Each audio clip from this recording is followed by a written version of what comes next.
भाई जो गुरु बचन पे डट गे रकट गे फंद 84 के। भाई जो गुरु बचन पे डट गे रकट गे फंद 84 के। या तो सत्संग से आप अपने उस पासपोर्ट को यानी अपने ज्ञान और साधना को सत्संग से तुलना कर सकते हो। सत्संग से उसको कंपेयर किया जा सकता है कि मेरा ज्ञान ठीक है, मेरी भक्ति ठीक है या नहीं है। अन्यथा फिर आपको उस समय पता चलेगा जब आप धर्मराज के दरबार में खड़े हो सकता ये नहीं करना चाहिए था, ऐसा हो गया, फलान हो गया। कहते वो पतिव्रता यानी वो भक्त नहीं है।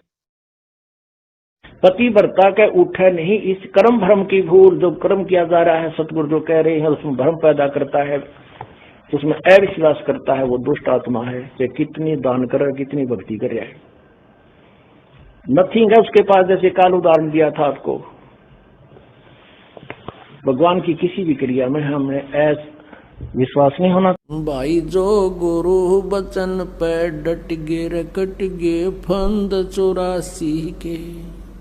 भाई जो गुरु बचन पे डट गे रकट गे फंद 84 के। आगे एक भगत जी हैं, उन्होंने लिया है, सत्साई भगत जी, मैं नया भगत हूं और राजमिस्त्री हूं। राजमिस्त्री होता है जो मकान बनाता है। लेकिन जैसा आपने लाइव वीडियो में कोऑर्डिनेटर, नामदान संचालक और गुरुजी के परिवार वालों के आचरण और व्यवहार के बारे में बताया, वो बात 100% सच है। मैं इसका जीता जागता उदाहरण हूं। जब मैं रोहतक में गुरुजी की सांसारिक पत्नी अनारो माई ने मकान का काम शुरू किया तो मैंने सोचा कुछ दिन वहां सेवा दूंगा तो मेरे अच्छे कर्म बनेंगे। लेकिन 15 दिन के बाद ही मैंने वापस अपने घर जाने में ही भलाई समझी। गुरुजी के परिवार वालों का भक्तों के साथ व्यवहार जगत से भी बदतर है। फ्री में काम करने वाले भक्तों के साथ भी मजदूर जैसा व्यवहार। उससे पहले एक बार गुरुजी से फोन पर बात करने के लिए रोहतक गया हुआ था। एक व्यक्ति ने कहा कि माई भक्तों के लिए चाय बना दीजिए, तो माई का जवाब था कि किस किस के लिए बनाऊं, यहां तो लाइन सी लगी रहती है। भगत जी, यदि गुरुजी आपको वीडियो बनाने के लिए निमित्त ना बनाते तो शायद ही मेरा भ्रम निवारण हो पाता।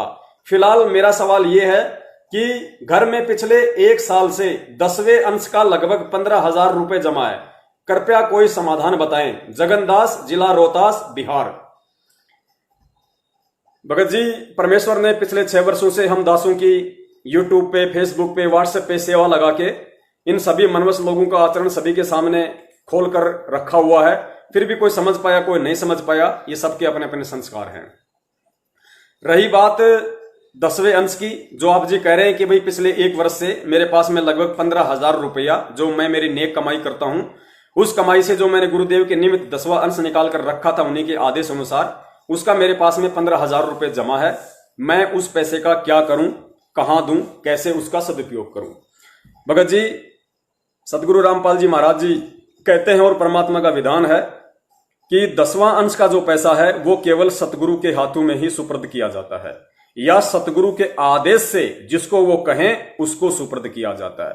तो 2 बातें हैं, सतगुरुदेव जी शरीर रूप में हमारे बीच है नहीं, तो उनका ऐसा मतलब उनके हाथों में देना फिलहाल संभव नहीं है, और किसी दूसरे के हाथों में देने के लिए 10वां अंश का पैसा उन्होंने ऐसा अभी तक किसी को कोई आदेश दिया नहीं है। तो दोनों स्थिति में पैसा आपको अपने पास ही रखना है, चाहे आप अपने बैंक अकाउंट में डाल दीजिए या किसी गुल्लक वगैरह में जमा करते जाइए, कोई दिक्कत नहीं।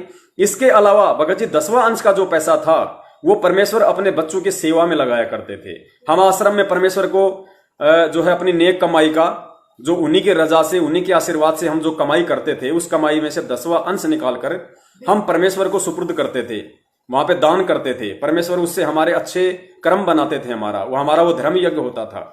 वो पैसा परमेश्वर अपने बच्चों की सेवा में ही लगाया करते थे।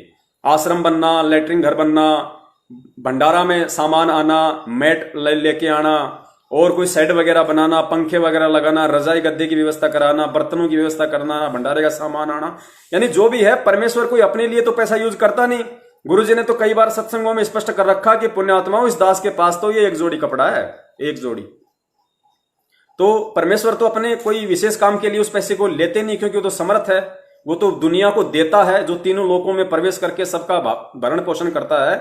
उस परमेश्वर को, उस समर्थ को हम 2 कौड़ी के भिखारी क्या दे सकते हैं?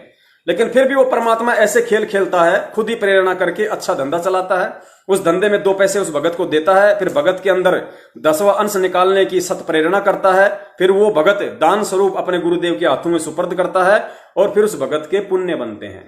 परमेश्वर कहते हैं ना कि आप पे आरती आप पे साजे, आप पे किंगर आप पे बाजे, आप नचे आप देखन हारा।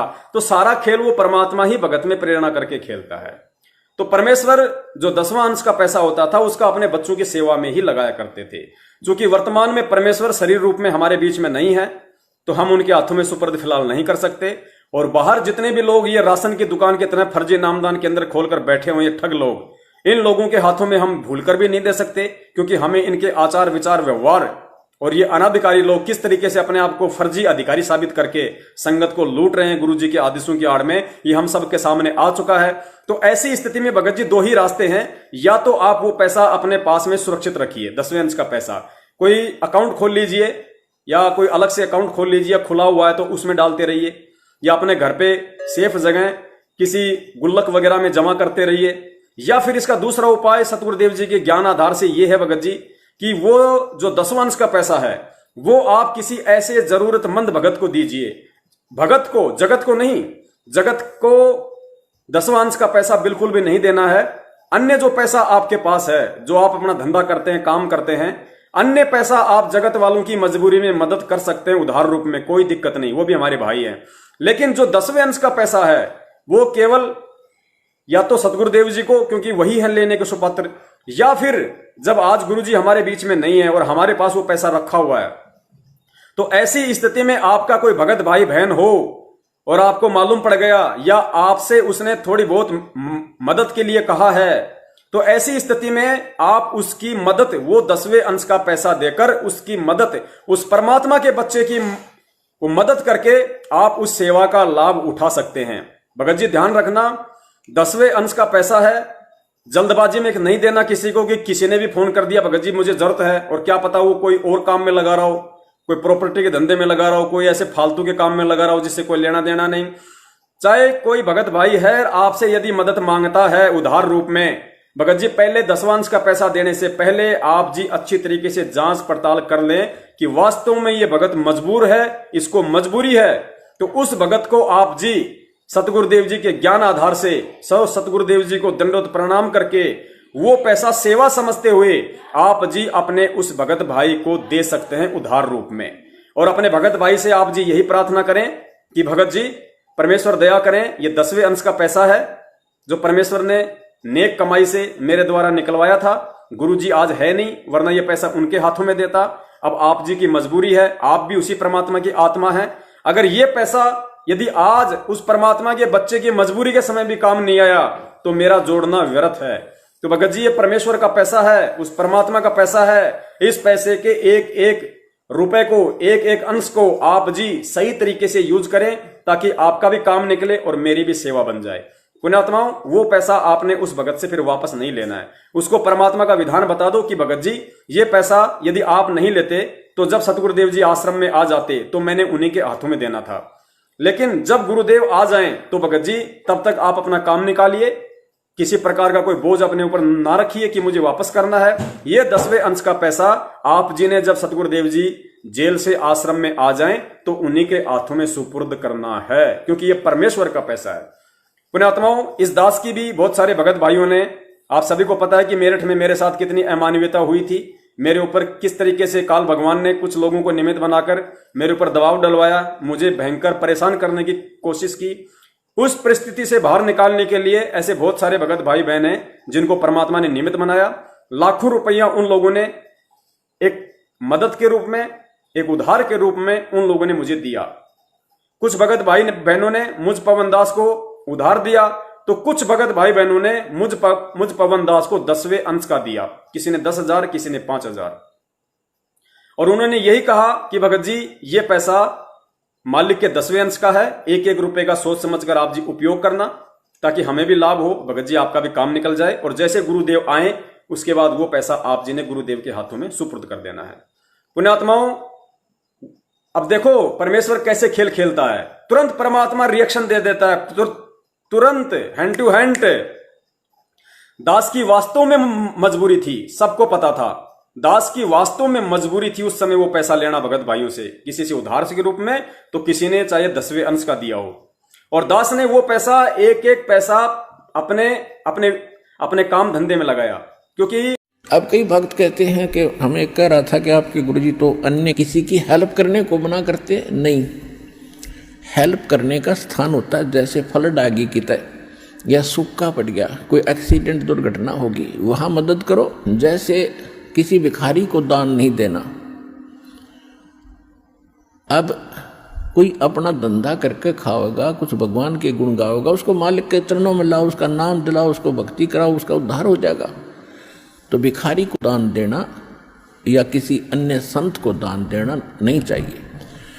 उनको क्या दे सकते हो? खाना खिला सकते हो, कोई वस्त्र सिलाकर पहना सकते हो, अगर आप उसकी मदद करना चाहते हो। उसको कैश ना देना, क्योंकि वो साधु संत नहीं है, वो भिखारी बकवादी व्यक्ति हैं।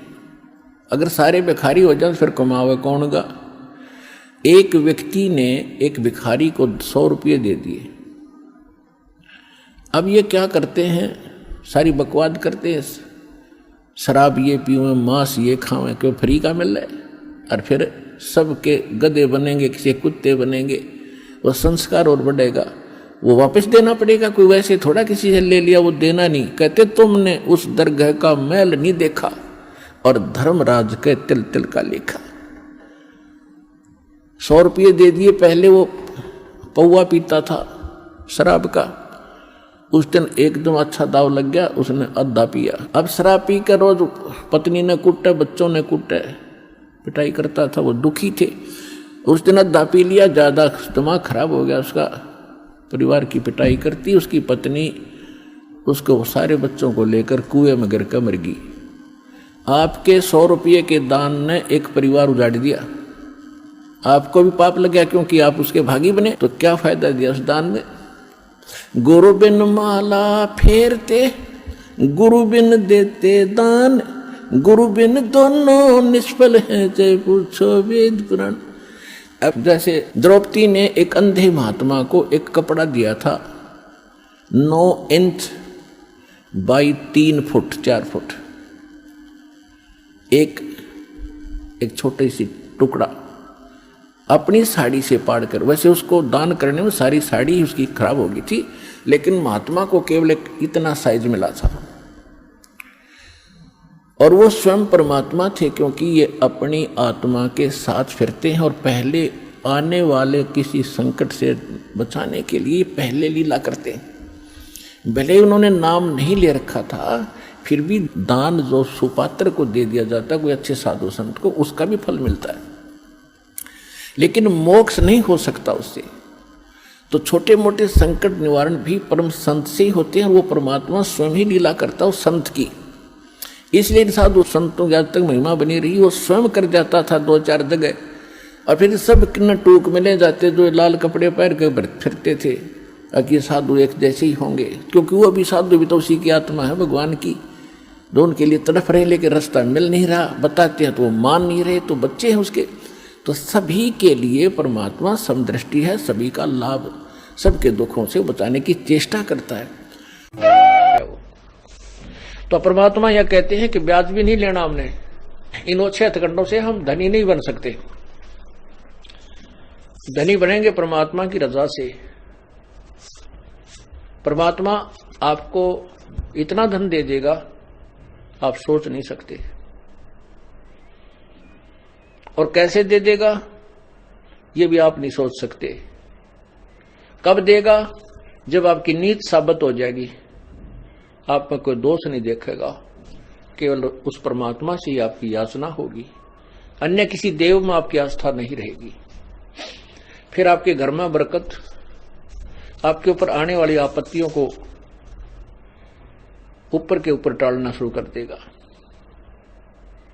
करेगा कैसे? जब हम पति भर्ता पद पर पहुंच जाएंगे। जिस पति को अपनी पत्नी पर शंका हो जाती है तो वो उनमें फिर प्रेम नहीं रहता,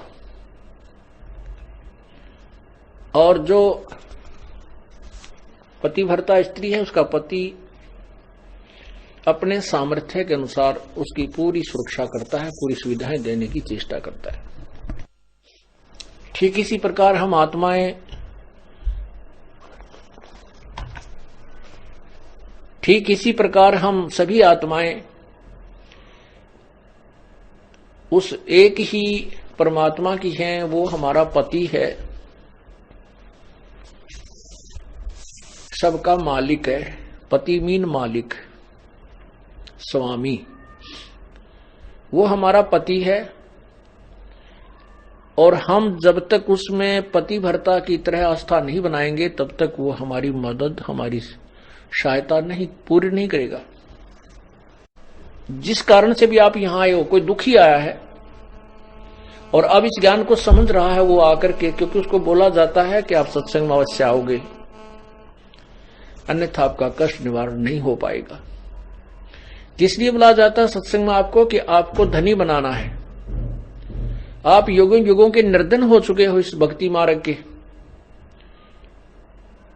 एक बार तो परमात्मा कबीर जी अपने कोटे से आपको राहत देता है, अपने कोटे से आपको देता है सुख, आपके दुख दूर कर देता है, जिसकी सच्ची तड़प होती है और नियत साबित रहती है, उसका आते सुख देता है। फिर आपको ज्ञान सुनाया जाता है कि ये 10-20 हजार रुपये मान ले किसी से ले लिए, 1,00,000-2 लाख, तो इससे काम नहीं बनेगा। आप अपनी कमाई कोई साधन, कोई व्यवस्था करो ताकि आप साहूकार हो जाओ। तो यहां आपको बुला करके धनी बनाया जाता है। हम कितने निर्धन हो चुके हैं, हम कितना अपना सतर गिरा चुके हैं, ये आप अपना आप ही तुलना कर सकते हो, निर्णय ले सकते हो। आपको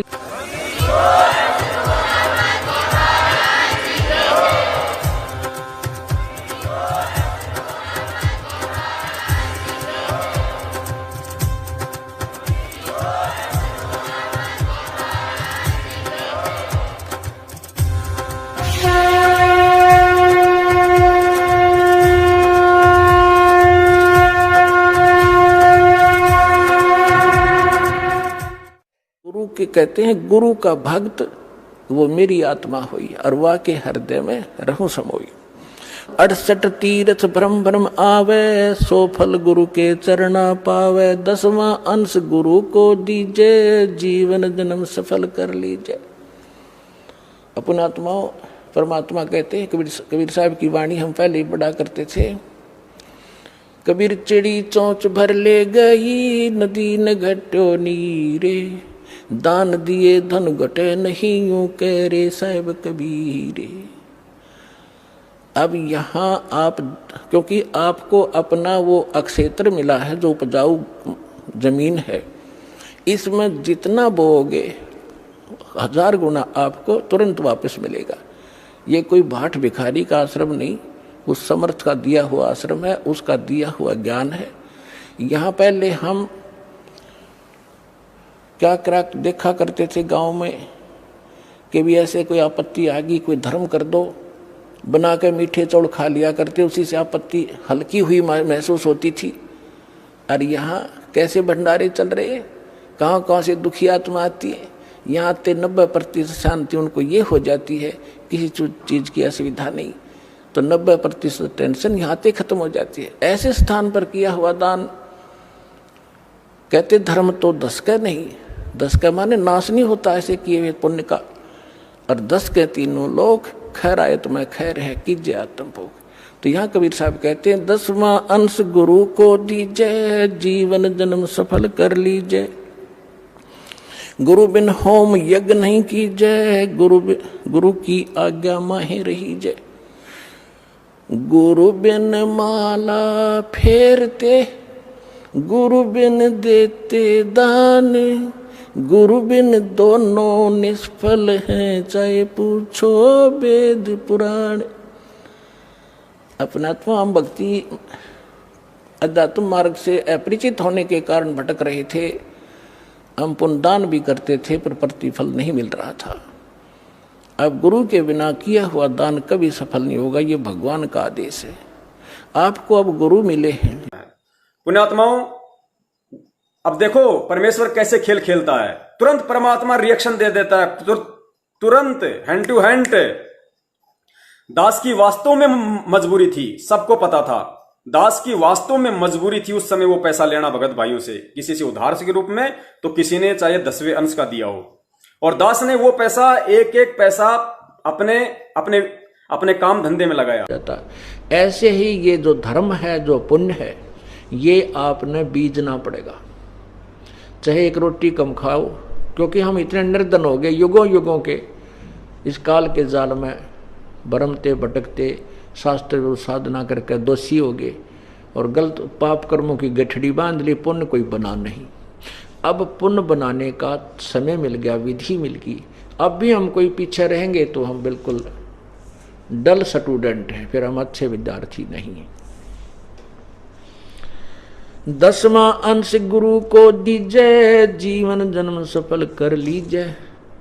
गुरु बिन होम यज्ञ नहीं कीजै, गुरु की आज्ञा माहे रहीजै।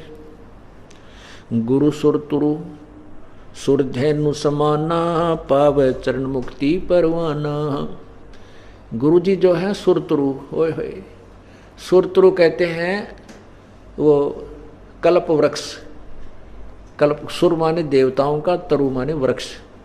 देवताओं का पेड़ एक, उसको कहते हैं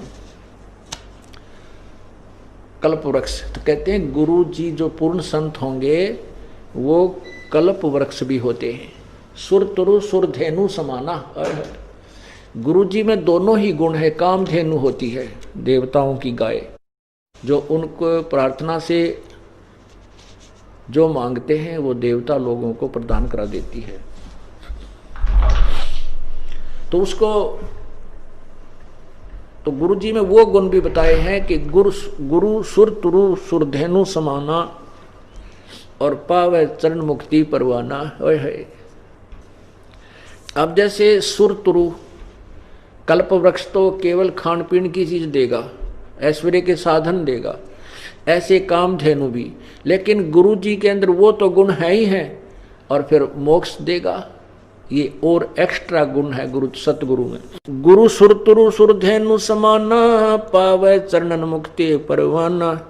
तन मन धन अर्प गुरु सेवे, हो गलतानुपदेश लेव कति। गुरु जी जब धारण करे, तब धारण करे जब आपका पूर्ण विश्वास हो जाए कि अब ये मार्ग मुझे सही मिल गया। और फिर कहते हैं ब्लाइंड फेथ करे, फिर समर्पण कर दे। तन मन धन अर्प गुरु सेवै, हो गलतान उपदेश लेवै। सतगुरु की गति हृदय धारे, और सकल बकवाद निवारे। फिर कोई भी कुछ कहे, ये साधना ठीक नहीं, ऐसे कर ले, ऐसे नहीं, ऐसे कर ले, चाहे आपका मन भी पुराने रंगों ने फिर उठा के पटके, कहते नहीं, सब बकवादों को एक तरफ रख दे।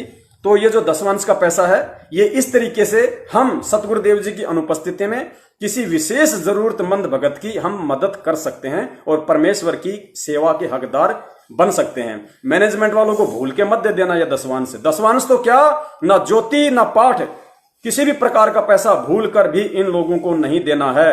अपने जरूरतमंद भगत भाइयों की रक्षा करो, उनकी सेवा करो, उनको दो वो पैसा, ताकि आपका 10वां अंश सही जगह लगे। और सही जगह लगेगा तो परमात्मा आपको भी लाभ देगा और परमेश्वर आपकी नेक कमाई के कारण, क्योंकि जब अच्छा पैसा किसी जगह लगता है, जब अच्छा खाना कोई खाता है तो अच्छा रिएक्शन होता है। तो आपकी नेक कमाई के कारण वो भगत जहां भी उस पैसे को लगाएगा, परमात्मा उसमें भी लाभ देगा। क्योंकि आपकी नेक कमाई का पैसा है तो वो पुण्य उसको दबाव देंगे। वो जो पुण्य से आपने जो पैसा कमाया, जो नेक कमाई, वो दबाव देगी तो परमात्मा वहां भी उसको प्रतिफल में अच्छा ही देंगे।